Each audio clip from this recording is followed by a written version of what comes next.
জ্যেষ্ঠ সাংবাদিক ও আমাদের নতুন সময় পত্রিকার এমেরিটাস সম্পাদক নাঈমুল ইসলাম খানকে প্রধানমন্ত্রীর প্রেস সচিব হিসেবে নিয়োগ প্রদান করা হচ্ছে। এ বিষয়ে প্রধানমন্ত্রীর কার্যালয় থেকে অনুমোদনের চিঠি পাঠানো হয়েছে জনপ্রশাসন মন্ত্রণালয়ে।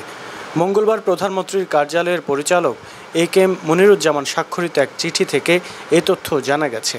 চিঠিতে বলা হয়, প্রধানমন্ত্রীর মেয়াদকাল পর্যন্ত অথবা তার সন্তুষ্টি সাপেক্ষে প্রধানমন্ত্রীর প্রেস সচিব হিসেবে সচিব মর্যাদায় ৭৮,০০০ টাকা নির্ধারিত বেতন ও সরকারি অন্যান্য সুবিধাদি সহ চুক্তিভিত্তিক নিয়োগ প্রদানের বিষয়টি যথাযথ কর্তৃপক্ষ কর্তৃক অনুমোদিত হয়েছে।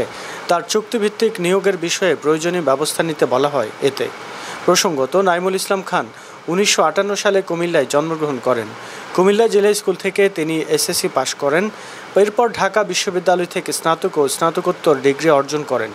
জ্যেষ্ঠ সাংবাদিক নাঈমুল ইসলাম খান বর্তমানে দৈনিক আমাদের নতুন সময়ের ইমেরিটাস এডিটর হিসেবে রয়েছেন।